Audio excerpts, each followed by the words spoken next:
Ini sudah besar ini. Ya, baik kita mulai. Bismillah walhamdulillah rabbil alamin wassalatu wassalamu ala asyrafil anbiya'i wal mursalin wa ala alihi wa sahbihi wa man tabi'ahu bi ihsanin ila yaumiddin amma ba'd.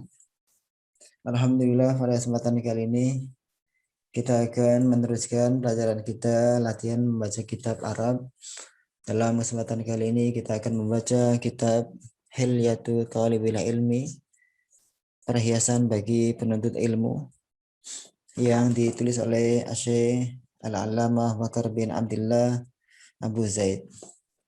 Semoga ada manfaatnya untuk kita semuanya.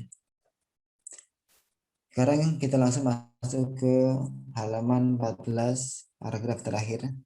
Silakan dilihat seperti yang di layar. Silakan bacakan. Bismillah. Qala al-muallifu wa min dakikihi ma asnadahu az-zahabiyyu fi tarjamati Amru bin al-Aswad al-Ansi al-mutawaffa fi khilafati Abdul Maliki bin Marwana rahimahullahu ta'ala annahu kana idha kharaja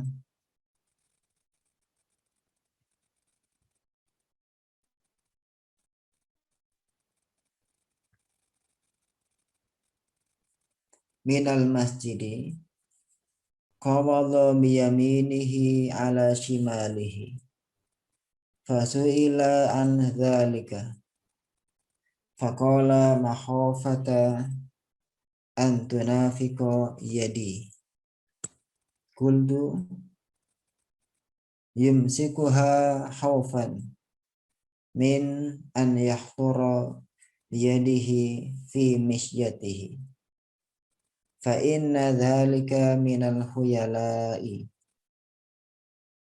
wa hadzal aridu aradu lil ansi rahimahullahu ta'ala.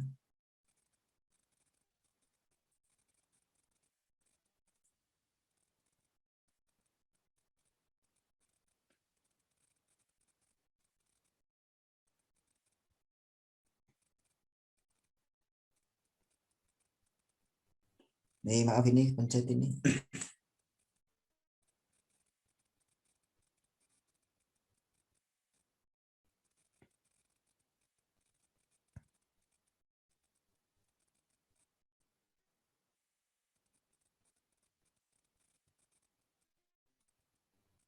Dan wahadzar da'a al-jababirati al-kibara fa innal kibara wal hirsa wal hasada awwalu dhanbin usiya Allahu bihi fa tatawuluka ala muallimika kibriya'u wastin kafuka amman yufiduka mimman huwa dunaka kibriya'u wa taksiruka anil amali bil ilmi ham'atu kibrin wa unwana hirmanin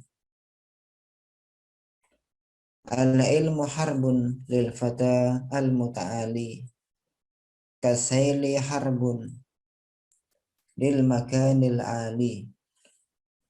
Yaitu adalah bacaan yang akan kita bahas pada kesempatan kali ini.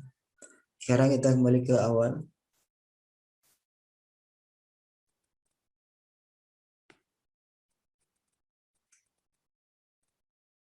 Kita lihat cara mengartikannya. Jelas ini tulisannya ini? Ya, jelas. Berkata penulis, wa min dakikihi, dan dari yang mendalamnya. Dan dari yang mendalamnya. Ini terjemah harfiah. dan dari yang mendalamnya. Ma asnadahu az-Zahabi, apa yang diriwayatkan oleh Imam Zahabi. Fi tarjamati Amru ibn al-Aswadi al-Ansiyi, di dalam biografi Amr bin al-Aswad al-Ansi, al-mutawaffa, yang wafat, yang meninggal, fi khilafati Abdul Malik bin Marwan, di saat kekhalifahan Abdul Malik bin Marwan. Rahimahullahu ta'ala, semoga Allah merahmatinya, ta'ala yang maha tinggi. Annahu kana idza kharaja, bahwasannya beliau apabila keluar,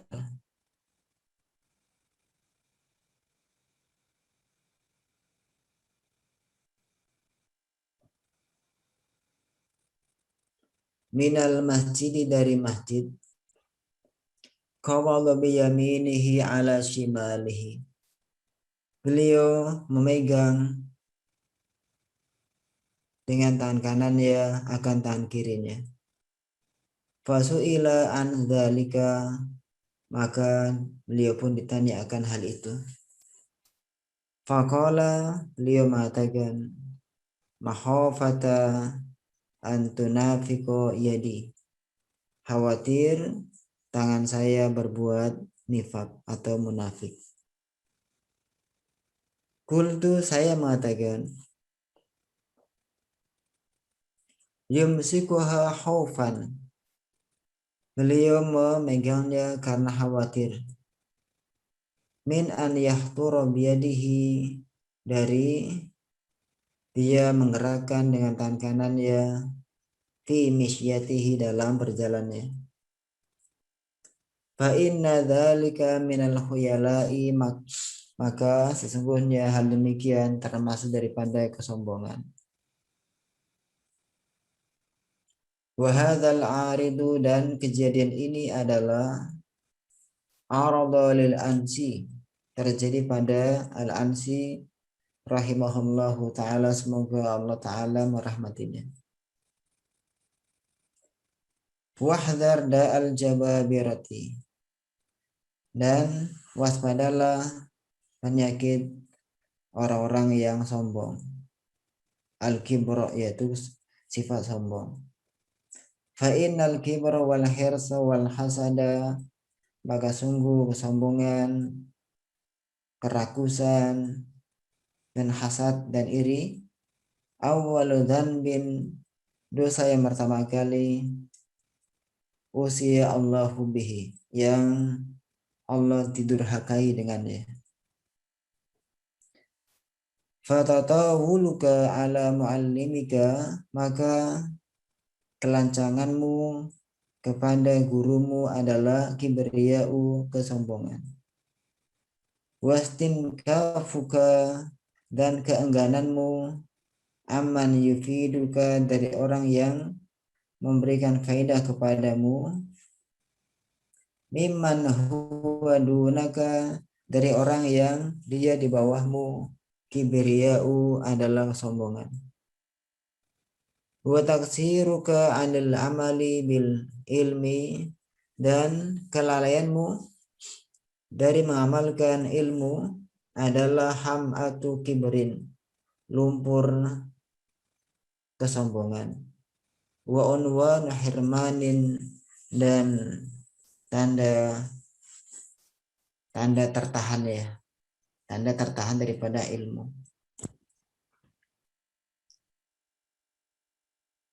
Al ilmu harbun, ilmu adalah memerangi, lil fata al muta'ali, terhadap pemuda yang sombong. Kasaili harbun, seperti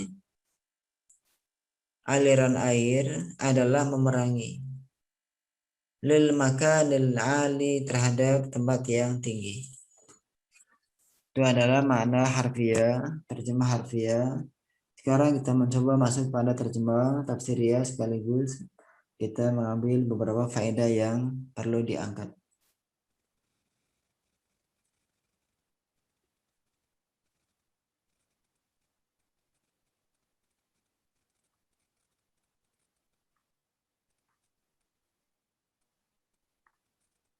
Ya. Wa min daqiqihi, dan termasuk contoh dari ini terjemah tafsir ya, terjemah bebas ya.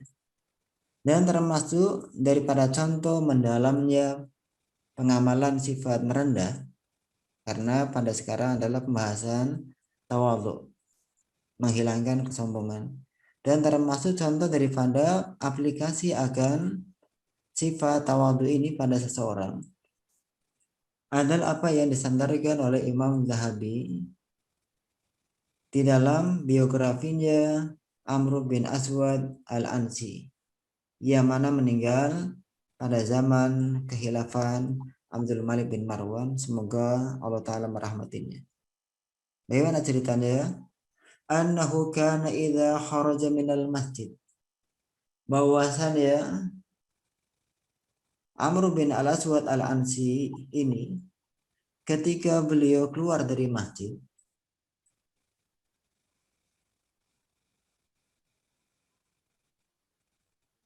apa yang beliau lakukan?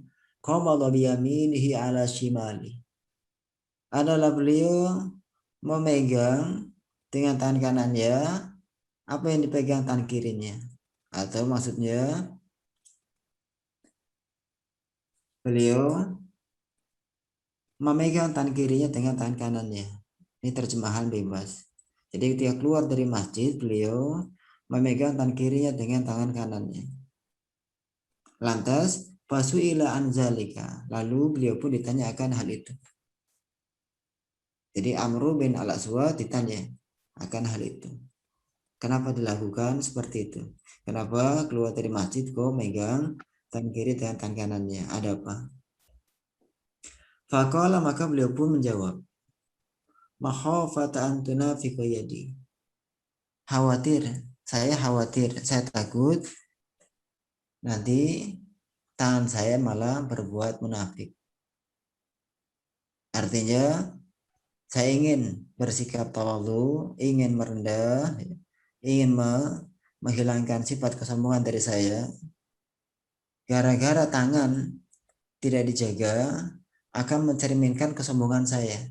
Karena kadang orang ketika berjalan, tangannya ketika gerakannya lain, kadang memberikan pemahaman dia adalah orang sombong. Katakanlah ketika preman berjalan dengan tangannya bertolak pinggang atau yang lainnya. Nah, Amru bin al-Aswad ini tidak mau gara-gara tangan ini akan menunjukkan, memberikan pemahaman ke orang bahwasanya beliau adalah orang yang sombong. Maka dipegang tangannya biar tidak kemana-mana.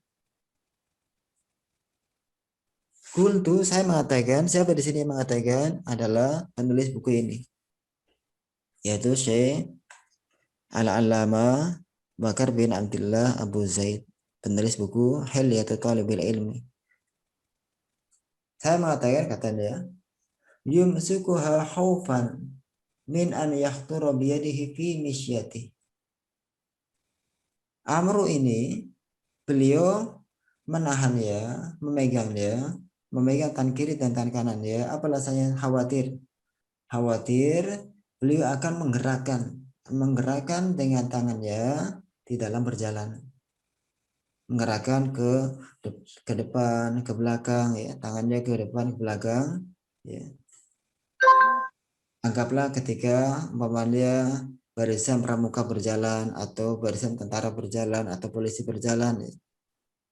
Kadang dipahami oleh orang-orang ketika jalan seperti itu dia adalah orang yang sombong. Tentunya hal ini adalah kembali pada kebiasaan, ya, kembali pada kebiasaan. Cuman orang ini, ya, beliau jangan sampai pergerakan tangan saja memunculkan orang memahami beliau adalah orang yang sombong. Dia khawatir kalau dirinya adalah orang yang tawadhu. Cuman lagi-lagi menjaga orang berburuk sangka dicegah. Dalam kaidah usul fikih adalah ada ungkapan saddu az-zara'i, menutup celah. Jadi orang Islam hendaknya Meskipun hatinya adalah bagus, tetap mencegah celah-celah orang berburuk sangka padanya, tutup semuanya. Ada kejadian Rasulullah SAW ketika malam mengantarkan istrinya, ketika Rasulullah adalah sedang i'tikaf, kemudian ada istrinya menjenguk. Ketika itu langsung diantarkan oleh Rasulullah, diantarkan mau pulang. Di tengah perjalanan ada sahabat yang melihat. Dan sahabat ketika melihat, langsung sahabat ini buru-buru berjalan cepat. Khawatir Nabi mengetahuinya dan merasa nggak enak. Maka Nabi Muhammad alaihissalam memanggilnya. Memanggilnya berdua dan langsung menyatakan padanya, yang intinya adalah, wahai para sahabat, ini yang bersama saya adalah istri saya. Istri saya mau saya antar pulang.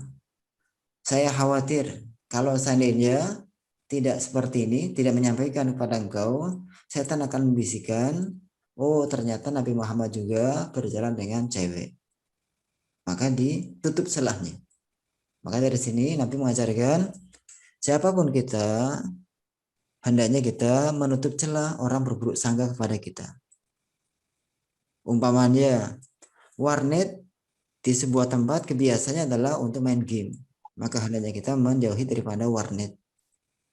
Atau tempat A biasanya dipakai untuk berjudi. Maka hendaknya kita menjauhi daripada tempat berjudi. Meskipun hati kita bagus, kita ke sana ada urusan baik, khawatir ada orang yang berburuk sangka, sehingga disebarluaskan, sehingga menjadi berita yang mencemarkan nama kita. Kita teruskan. Fa inna dzalika minal khuyala'i.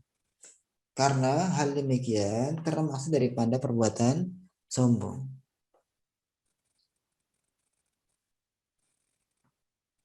Wa hadzal 'aridu, dan kejadian ini arada lil ansiji, terjadi pada diri al-ansiji, yaitu Amr bin al-Aswad al-Ansi tadi. Semoga Allah merahmatinya. Jadi dari sini ukuran seorang alim seperti ini, ya, yang terkenal dengan ilmunya, kesolehannya, beliau menjaga jangan sampai orang berburuk sangka sama dia atau mengklaim, oh dia ini sombong jika gara-gara melihat jalan.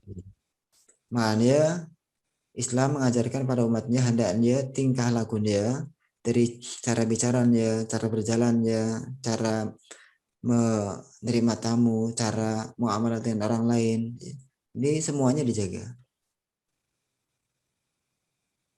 Apalagi seorang alim yang menjadi seorang teladan bagi yang lainnya.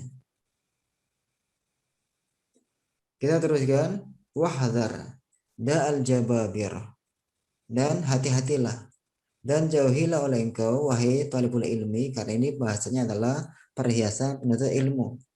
Jadi yang dititik beratkan, yang difokuskan adalah para pencari ilmu, meskipun berlaku untuk semuanya. Maka wahai talibul ilmi, pencari ilmu, hendaknya engkau meninggalkan, menjauhi dan menghindari daripada penyakit orang-orang sombong, yaitu sombong, sifat sombong. Kenapa demikian? Fa'inal kibra wal hirsa wal hasada, karena sungguhnya sifat sombong, rakus, tamak, dan iri adalah awwalu dzanbin usiyallahu bihi, adalah dosa yang pertama kali yang Allah Azza wa Jalla didurhakai dengan dosa ini. Kita lihat sejarah iblis ketika disuruh oleh Allah Azza wa Jalla untuk sujud kepada Adam. Maka apa? Iblis gak mau. Kenapa gak mau? Sombong.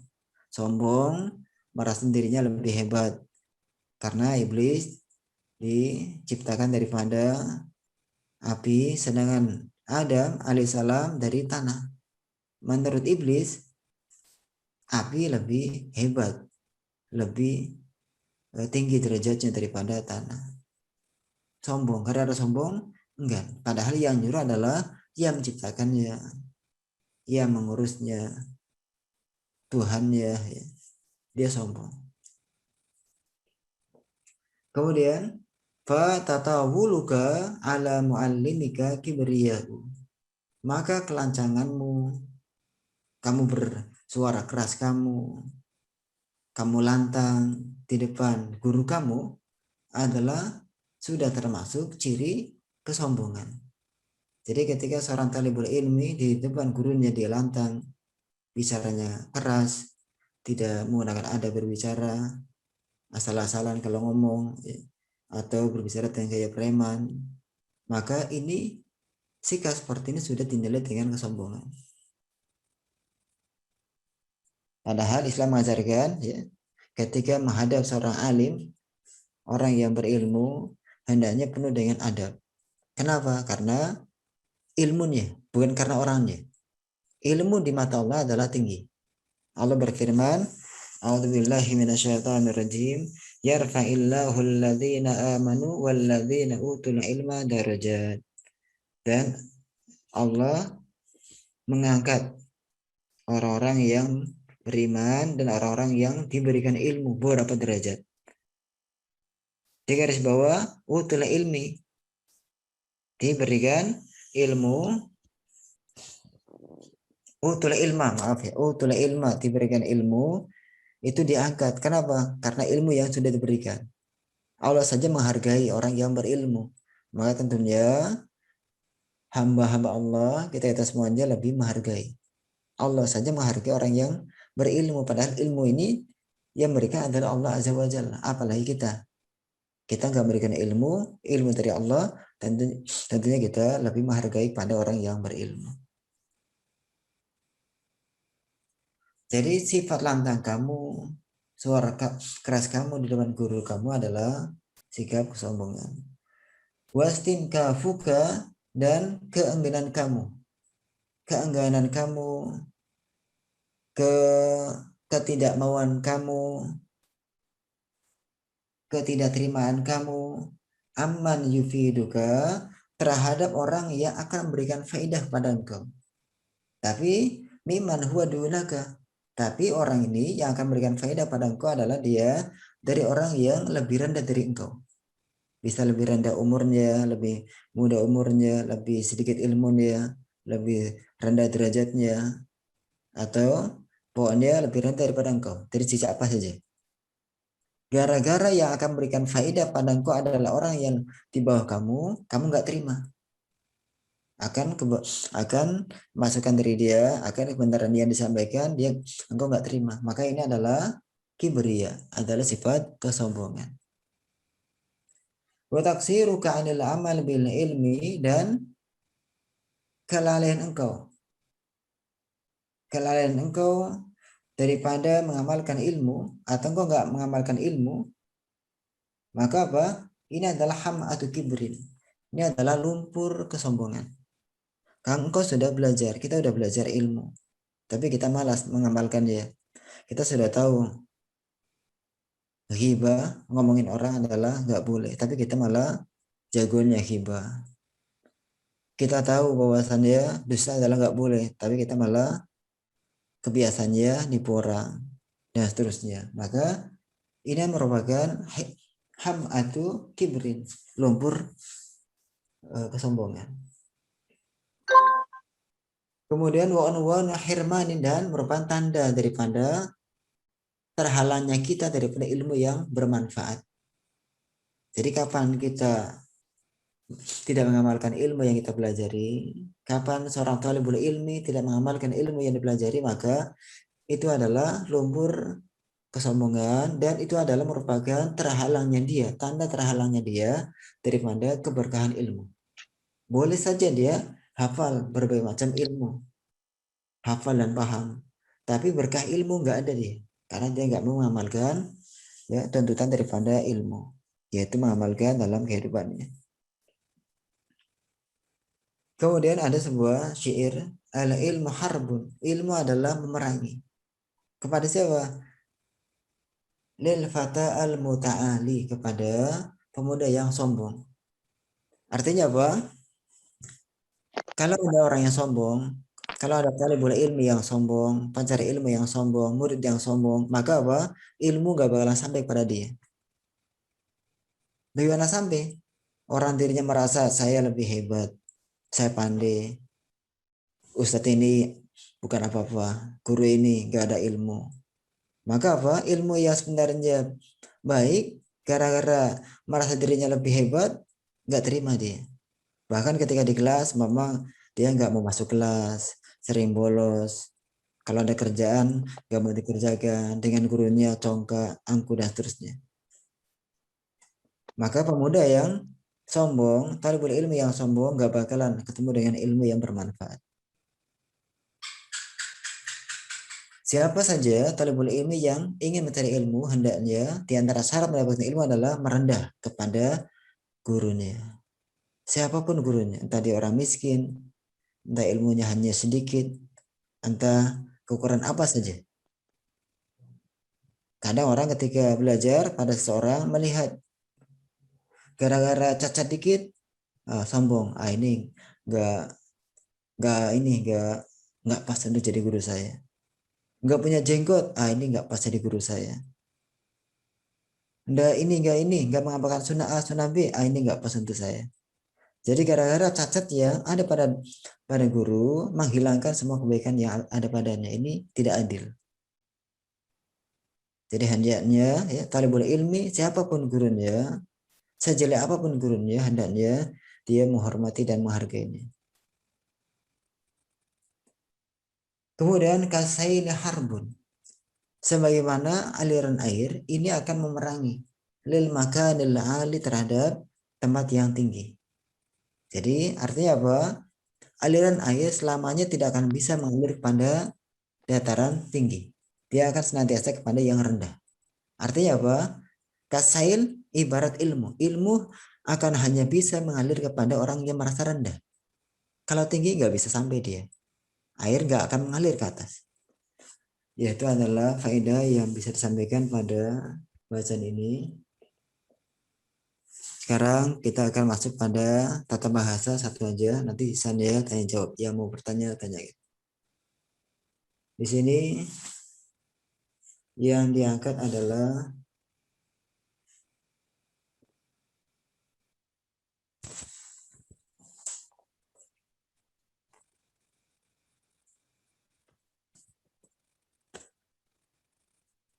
kita cari yang mudah.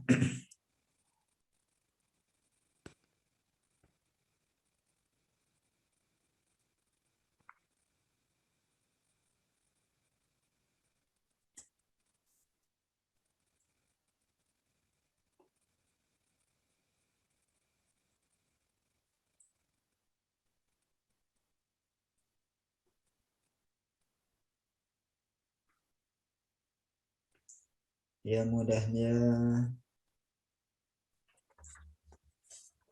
ya ini yang ada pada wahadzal aridu, ya wahadzal aridu arada lil Ansiji rahimahullahu taala. Kita sekarang belajar jumlah ya yang di dalamnya ada badal. Dalamnya ada badal. Di sini badal ya, yang belum tahu nahwu maka kita belajar dikit-dikit ya. Wahadzal aridu artinya ya, saya artikan dulu. Dan kejadian ini adalah terjadi pada diri Al-Ansi, semoga Allah merahmatinya. Hadza mubtada. Hadza ini mubtada. Kalau i'rabnya hadza ismul isyarati mabniun ala sukuni fi mahalli raf'in mubtadaun.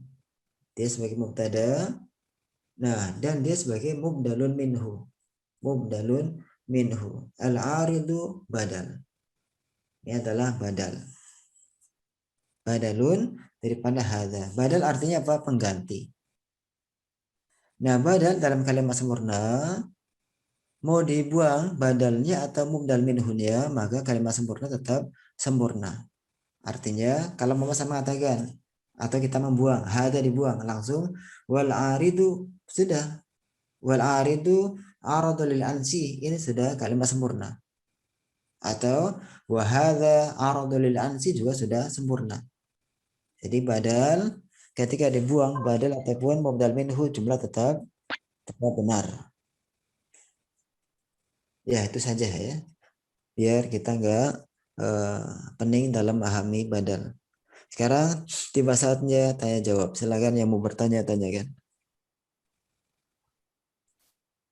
Ya, baik. Demikian latihan kita membaca kitab Arab. Semoga ada manfaatnya. Mohon maaf atas segala kurangan. Walhamdulillah subhanakallahumma wa bihamdika asyhadu an la ilaha illa anta astaghfiruka wa atubu ilaik. Assalamualaikum warahmatullahi wabarakatuh. Waalaikumsalam warahmatullahi wabarakatuh.